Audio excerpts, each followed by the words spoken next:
everyone, and welcome to another episode of Enlightened Entrepreneur. Today's interview is sponsored by World Outsourcing Solutions, a company specializing in providing virtual assistance to business owners around the world, beginning here in the United Kingdom. I'm Yokai Kajidori, and thank you for joining us. And today we are privileged to be joined on the show by Linda Williams.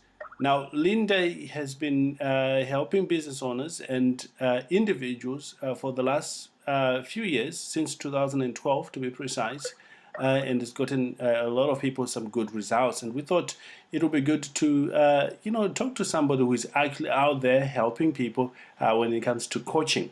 And if you're a business owner and you run a coaching business, or you were just looking to learn more about personal development and the world of business, this is the podcast for you to be listening. So thanks again for joining us. Linda, welcome to the show. Well, thank you. I'm so honored to be here. Anytime I can help anybody not make the mistakes I made, I'm all up for it. Incredible. Now, to get us started, our listener would love to know who you are so that they can relate with you. So can you tell us a bit about yourself and your journey into the business world? Oh, absolutely. I'm Linda Williams, and I'm the founder of Who's Apple Dynamic Coaching and Consulting Services. I'm a certified personal and professional life coach, a behaviorist, motivational speaker, and I'm also a trained psychotherapist. Right. As a result of writing the book, Whose Apple Is It Anyway, I came through multiple decades of healing, from rape to domestic violence to homelessness to mental breakdowns. I went the whole gamut. Right. And when I came through, because it shouldn't take 7 years to write a book, number one, but it only progressed as I healed. And what happens is when we go through life like that, we get on lockdown. We can't see straight. And as I shed layer after layer after layer of trauma, my vision cleared up, and I decided that the only revenge I could get on my past was to make it count. And one way that I'm making it count is that I decided that I was going to walk people through moving toward their goals, what I call in the middle of the mess. So that's what resulted in my business. Right. Incredible. And you mentioned about somewhat challenging background, without going so much into details. What were some of those challenges and how did they shape the person you are as a business owner today? Well, trauma will naturally, it's almost what I call morphs you out of your true self. I'm a born-again Christian, so I believe that everybody's here for a purpose. God doesn't just willy-nilly throw stuff out there for no reason. If you're breathing with a belly button, you have purpose, okay? But what happens is you've got to be all that you were created to be able to effectively execute that purpose. What happens when we go through life and we go through hurts, whether we're hurting as a child or an adult, is that it morphs us out of that true person that we are.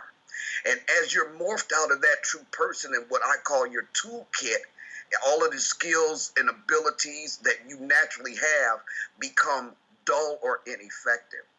And what's happening with people nowadays is that we get up, we brush our clothes off, and we kept stepping. I was stuffing everything, okay? And you don't turn around and face what you went through to walk through the process that's necessary to come back to who you truly are. So I had put on a tough girl persona that was putting everybody off. And what happened to me wasn't that I became a new woman through the experience of the book. I became the Linda that I was meant to be.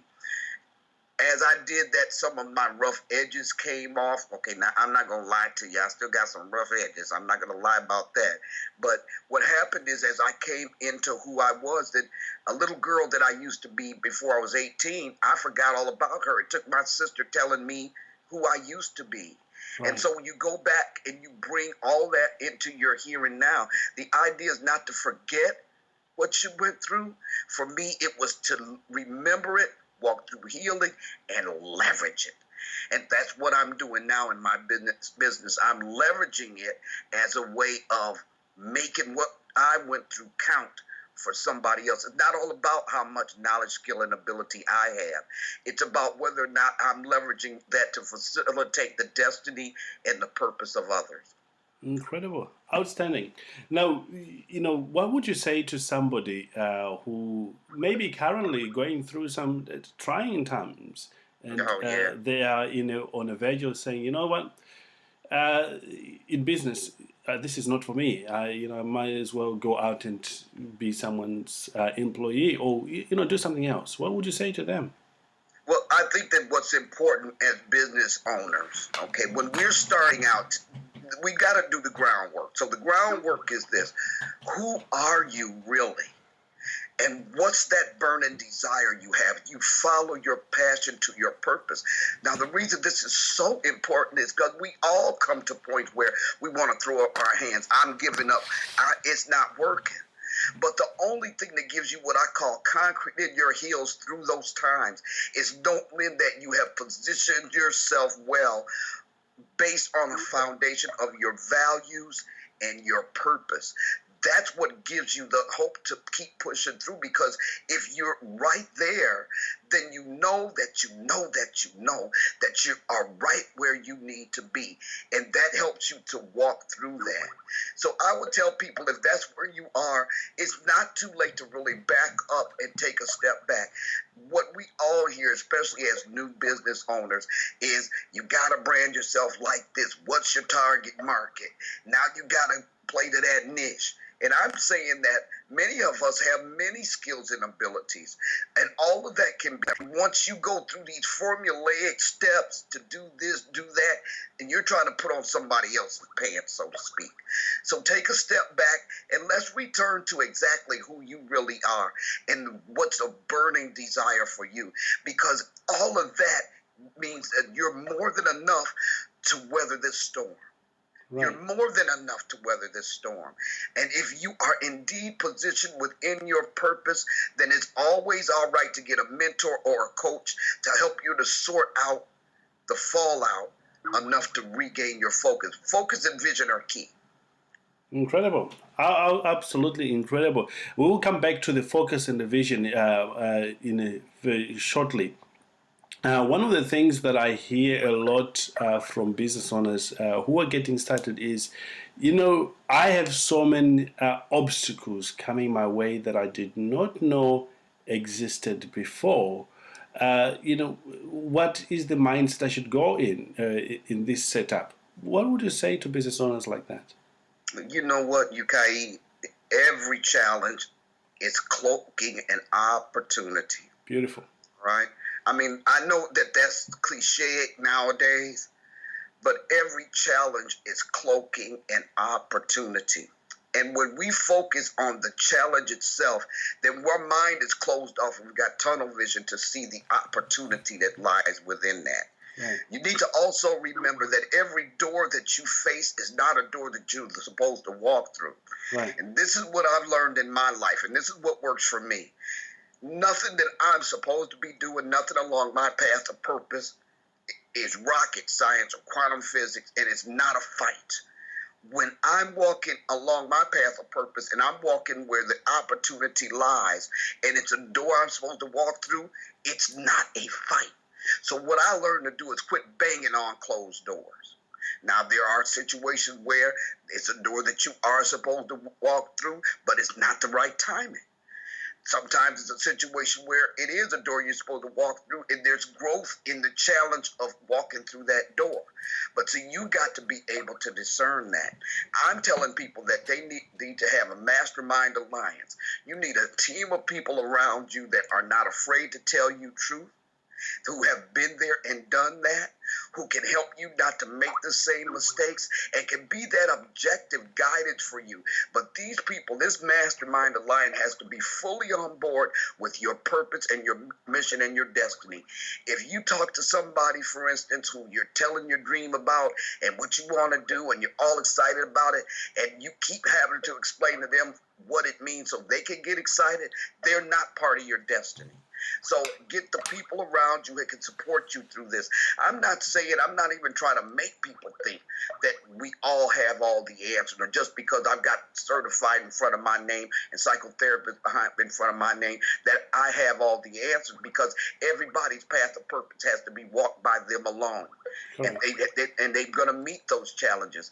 But what I can tell you is that nothing's accomplished with a team of one, and that you need to have a mastermind alliance around you to guide you through these challenges.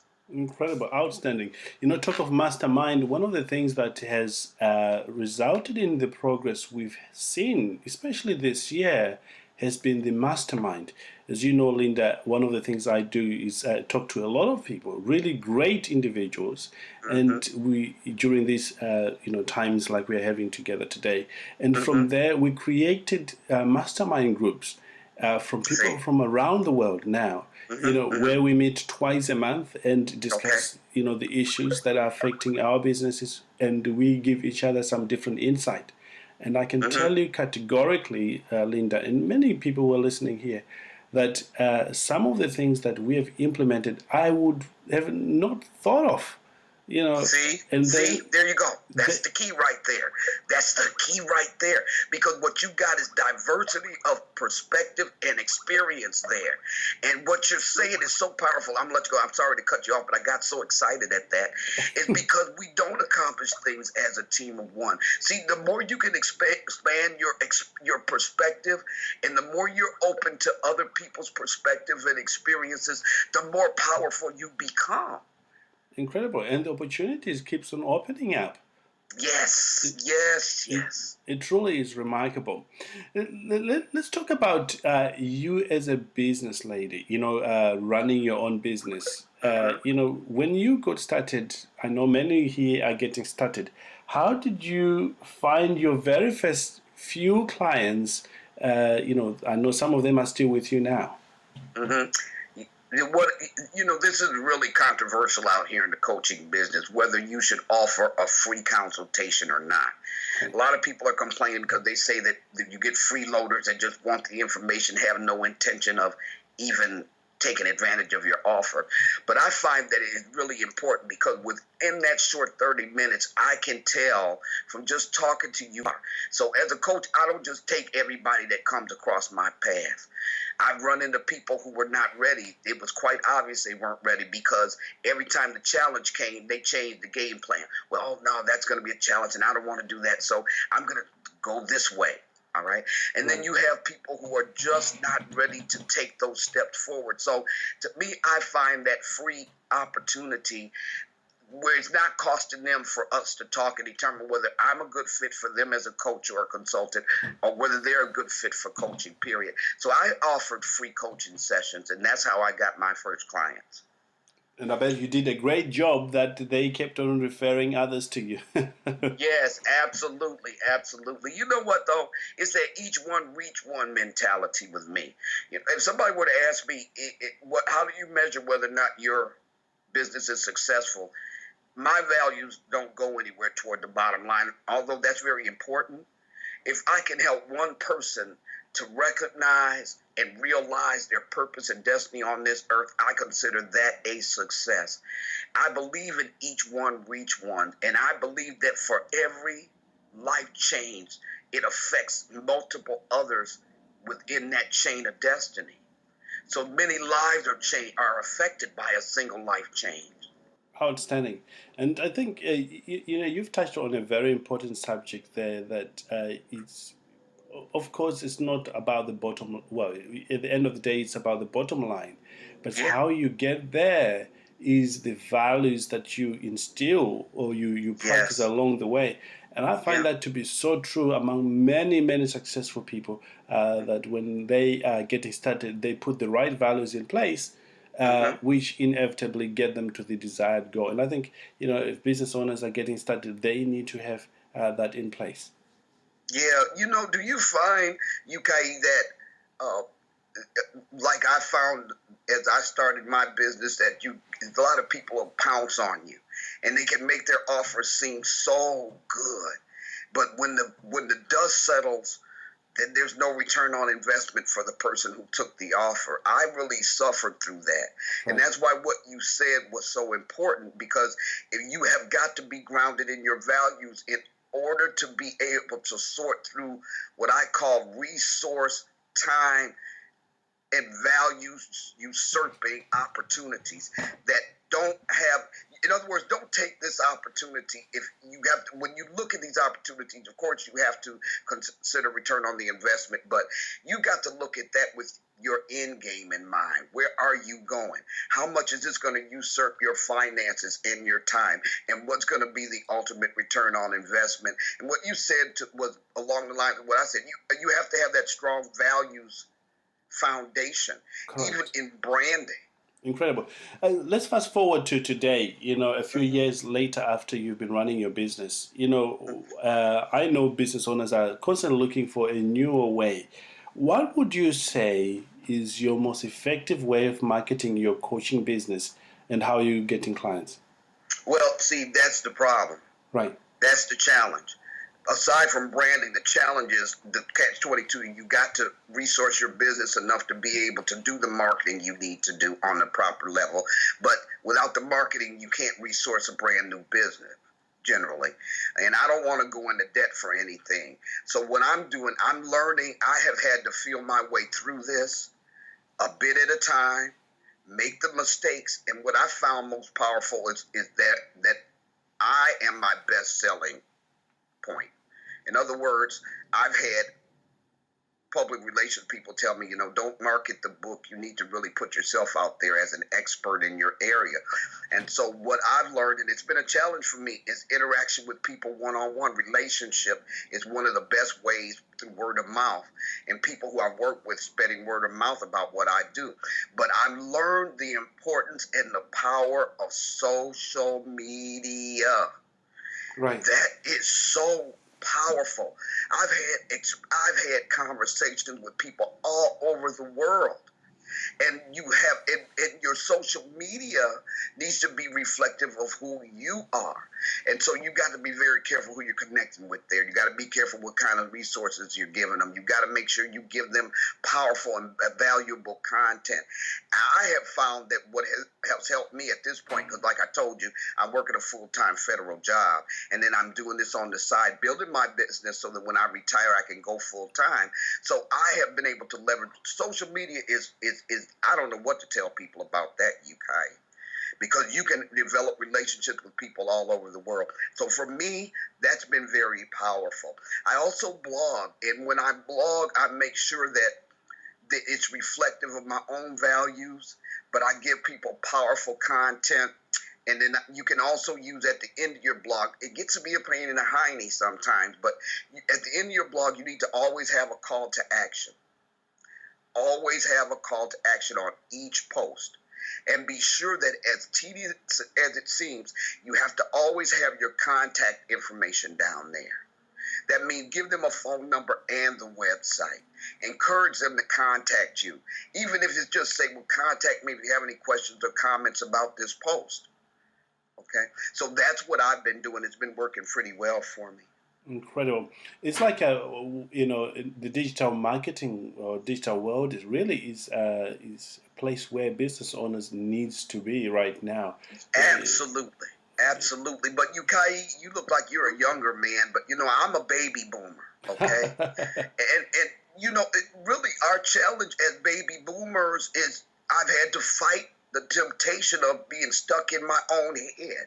Right. You got millennials out here, and you have got to talk to them. You got to relate to them in the electronic world a certain way. That's right. I'll give you an example, something as simple as this. I want to sit at my laptop and go to websites and do what I do, all right? Right. I had to learn that I was hurting myself and hurting those I'm supposed to reach because they're on their handheld devices. And what that resulted in was I was on a platform with my website. I built my own website. I keep it up. I designed it, everything, right? So I was on one platform that was not responsive. People couldn't see it on a lot of their handheld devices. And I drug rump for 6 months knowing I was going to have to rebuild that entire website on a responsive platform. Now, early on, it was like, oh, you can't see it, oh, well. But see, that's my baby boomer mentality. You have got, well, that's why your mastermind is so key. Your mastermind is so key because it's like you said, you have got to be accessible to everybody. That's right. Absolutely. Absolutely. And if you're not accessible to everyone, you're missing out a lot of business and you're leaving a lot of money on the table. There you go. And most importantly, the people that need your service, that need your help, will not find you. See? And Yeah. you and I know, Linda, that we have a gift, all of us, business owners and people who don't want to do business, to make someone's life better. And, when you engage in business, it's a vehicle that just amplifies, the opportunity for you to serve other people. So do whatever it takes for you to make. That's right. Get out of that baby boomer mentality, man. Don't be irritated about it. You just do what you got to do and get out here and come into the new millennium with your marketing. Social media is very important. I don't have to tell you that. You know that. Incredible. Let's talk about the myth and misconception that business owners have about working with a coach. I know you're a coach. What have you encountered so far? Well, I think the most important thing is this, this is the deal with coaching. It's not a regulated industry yet, okay? And so the power of your ethics has got to be front and center the whole time, okay? So that means that you need to make sure at every possible opportunity that, just like you say, people understand the difference. Coaching is not psychotherapy. As a psychotherapist, I have to keep that line drawn where I am not performing psychotherapy when I'm coaching, all right? The ethics require that I make sure that if I see a situation with a client where there might be a need of professional psychotherapy services, it's my responsibility to end that professional relationship as a coach and refer them to resources in their area. So we have to understand that coaching is not psychotherapy. The second thing that people misunderstand is that coaching is consulting. Coaching is not consulting. As a coach, I can't just throw out there what you need to do to get from point A and point B. As a coach, I have to listen to you carefully, be able to see between the lines, and guide the conversation toward those aha moments, right? That are germane only to you. So your aha moment, you might come about it one way, my next client might come about it another way. So what's important for people to understand is that we're here to kind of guide your vision and to make sure that we're holding you accountable to the goals you set. Those are some very important aspects about coaching that people do need to understand. And of course, getting those two things mixed up, leads to a lot of disappointment. Yes. And how do people navigate in choosing which one they need at any stage of their business or in their life? That's not a cut and dry ABC step 1, step 2, step 3 thing. Yes. Okay. But what you said, but I do want to make sure that I emphasize the importance of, see, some of us out here are psychotherapists and coaches, and some of them intermix the two, but I think it's very important not to mix the two. As one who has suffered with depression over my life, it took me decades to realize that was a challenge for me. And as one who has experienced emotional backgrounds in different areas of trauma in my life, I can tell you from the psychotherapy side that diagnosis is not cut and dry. You can't just look at somebody and diagnose them outside of specific protocol. I would just tell anybody that if they're seeing patterns in their lives, and that repeated pattern keeps coming up, all right, and you can't seem to break free from it, it can be a coach or a psychotherapist that you need.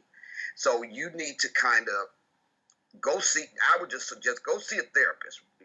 If you're having challenges with trauma and pain in your life, go ahead and seek professional guidance with that, and they'll be able to tell you whether it's not something that's just crippling you. I can tell you that if you come to me as a coach, if I see any signs of that are of concern, I'm probably going to refer you to sources in your area, resources in your area to get help along that line. But that doesn't mean that I'm diagnosing anything. Incredible, absolutely incredible. As we come toward the end of our time here, Linda, are there any major misconceptions that you feel are affecting business owners that we should address before we come to an end of our time? You know what's on my heart to share with your audience? Yeah, please go ahead. Yes. Is quit being confused by the hype. Right. Please, please. See, what I tell my clients is really, I walk them through even a life wheel so that they can see where their time is going as opposed to what their values are. Mm-hmm. Let's get some concrete in our business heels, you guys. Let's know who we are and maintain pitfall focus on what we know our purpose is, because it's going to always be a good idea. Because I'm a Christian, I'm going to say it, but it ain't going to always be a God idea. In the secular world, there's going to be many opportunities that are going to look good. They're going to speak to your ego. But I'm a strong one for stay in your lane. Your greatest power is in who you are and the reason why you're here and your purpose. So if you develop your business about what you know is the reason you're here on earth, you got to maintain pitbull focus on that at all given times. And don't make any business decisions that do not consider the end game. Always focus on the end game. Outstanding. So keeping in your lane. Oh, how so true. And when you stay in your lane, you discover that there is no competition out there apart from the one that you create yourself. There you go. It's incredible, truly incredible, powerful stuff that you're sharing there. Now, Linda, I know some people will like to be in touch with you and maybe see if there's an opportunity to work with you. How can they go about that? Well, just whosapple.org, whosapple.org, WHOSEAPPLE.org, one-stop shop. You can reach me from there. Incredible. Outstanding. And at whosapple on Twitter. Incredible. And again, can they get in touch with you via email? Oh, yeah. They can get in touch with me by email at coaching@whosapple.org. Excellent. Thank you so much for that. Well, Linda, thank you so much for being in touch. And I'm sure business owners here have gotten a ton of value, from our talk here today. And we would like to wish you, a lot of success in what you're doing. One of the things, just as it may be a closing thought here, one of the things I like about you, Linda, when we were communicating with you, in fact, my team was communicating with you, we did a bit of background on the work that you do, and we discovered that you believe in giving to the community. Talk to us about that, or to for those who are considering doing something along those lines. Well, whether the motivation is tax benefits for the company's bottom line, or if it's given back as part of the company's core values, it's important to contribute time and resources through sponsorships, volunteers, or pro bono services. Right. Okay, that's a challenge for me because I want to just give it all away. But pro bono services are very important as well. So I give in my personal life at times, and I've offered my services on a pro bono basis. Some of my favorite charities, aside from church contributions, are the Wounded Warrior Project and the local hospice organizations. Wounded Warrior because my dad was a vet, and my baby sister, who is 10 years younger than me, died of colon cancer, and hospice was powerful in her life. It's important that when you involve yourself in these things, that they align with your purpose and your mission. But my thing is this: always remember this, that it's about other people. It's about what you have to offer, and to leverage your past. It's very important that you reach one and bring somebody else up. So it's powerful. Community is very important. Give from the heart. That's my thing. Absolutely. And, that is so much in line with what we believe here, that we have to play our part. If you look at the society, there are so many pillars, one of them being politics, the other one being the religious faith. And us, we are another pillar. If all of us play our part, it's amazing what we can do. We certainly can make the world a better place. And it's so refreshing when I get to speak to people like you, Linda, and many other who firmly believe in taking responsibility and make Yes. things better in first of all in their own environment and then Thank in you. life. So thank you for Yep. doing that, Linda. Well, you guys, it's been an honor and an absolute joy today to speak with you. I appreciate the opportunity. Incredible. We would like to wish you all the success. I know you've got a lot of projects going on there, and hope to speak again with you very soon. Thank you. I'd be honored. Thank you, Yukai. Incredible. Now, for you, if you want to get in touch with Linda, just go to this website, www.whosapple.org, and you'll be able to get in touch with her. And really, learn one or two things. Remember, success leaves clues. Our goal is to bring you people who are making things happen in their own field from around the world. So, if you resonated with what Linda was talking about, could that be an indication that there's something there you can learn, or maybe get in touch and see how you can contribute to the work that Linda is doing in the local area? And we wish you all the success and want to wish you, tremendous joy in your project as you work with many people around the world. With that said, have a great day, everyone, and talk to you all very soon.